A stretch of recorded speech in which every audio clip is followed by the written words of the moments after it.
In any other Middle American crime yarn, the cops would have called it a day. They've got two suspects in custody, Janelle's father, Buddy, and her boyfriend, Jamie, for gunning down Billy Payne and Billie Jean Hayworth. Now, both men have confessed to being involved, and both are awaiting trial. But the most unbelievable twist yet was on that Appalachian horizon. It's not really a whodunit to me, it's a why did they do it? Barbara Potter can't make sense of the fact that Buddy is behind bars. He's never been violent. Neither one of us ever broke the law. We tried to do the right thing, always. And yet, there he is at the Johnson County Jail, accused of first-degree murder. So how was such a heinous murder conducted? How would I know that? Remember, a search of the Potters' home reveals an arsenal of weapons and bags of shredded emails. At least 100 pages got taped back together. And in those emails, conversations between Barbara Potter and a man named Chris, who says he worked for the CIA, warning Barbara about threats to her daughter's life. Chris was doing some surveillance and intelligence work, right? He said he was. Who is Chris?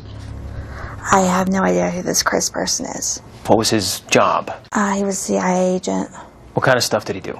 He said he was down here to protect me, protect my parents. But why would a CIA agent descend on such a sleepy small town? Could it have something to do with Buddy's service in Vietnam? Barbara says that part of her husband's past is top secret. Is he allowed to talk about what he did? No. Never. Was he ever in the CIA or attached to the CIA? He said he was. Chris told Barbara, Janelle's mom, he was watching their every move and was monitoring all that venom the victims were allegedly spreading on social media. He was watching these people, he said, that were harassing her on the computer and calling her. In Mountain City, Tennessee, there's 2,500 people there. There's a guardian angel CIA agent.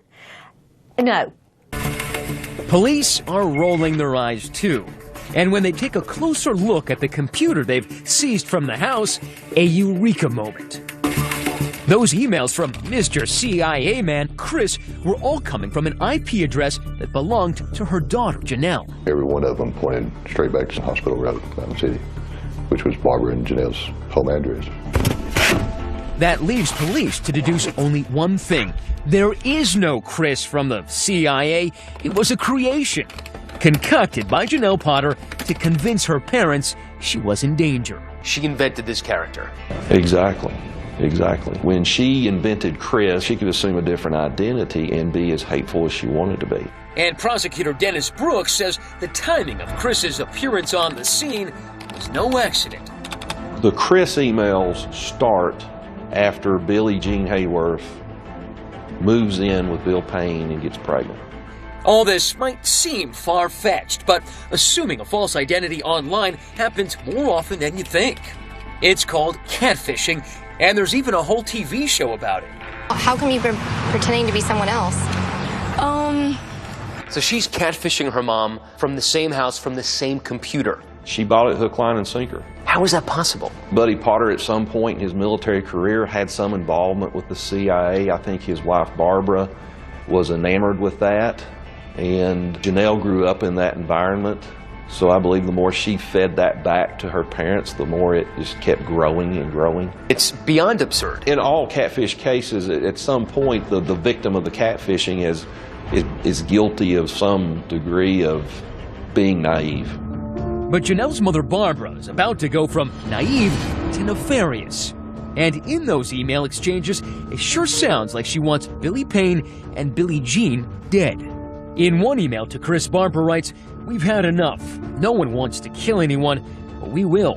Barbara would take this information and show it to Buddy. Buddy, look what they're trying to do to Janelle. Look what they're trying to do. And finally, they just pushed him to his limit where he couldn't take it anymore. Janelle just catfished herself and her mom into police crosshairs. Now the cops want to know where they were the morning of the murders, focusing on the wee hours when Janelle is exchanging secret text messages with her beau, Jamie Curd, and it sure sounds to police like Janelle knows exactly what her father and her boyfriend are about to do. At 4:39 a.m., this message. Yes, he's leaving now. I hear the car. Police believe she's talking about her father on the way to pick up Jamie. The final text a minute later. I love you. Text me ASAP when you get back. And then all of a sudden the text messaging ends. And presumably around 5 in the morning, Buddy picks up Jamie and they drive over there. Over to the victim's house, where they savagely kill Billy Payne and Billie Jean. For prosecutor Dennis Brooks, it's all proof that these murders were a family affair. And one thing that was very telling about Janelle being involved in the preparation for the killing is the text messaging she does. Coming up, Janelle in jail, where our interview turns sour. Chris was you. No. You are Chris. I can't do this. I think we're done there. We're done. And will Barbara throw her own daughter under the bus to save her own bacon? I love her, but I'm not going to serve life for her. No.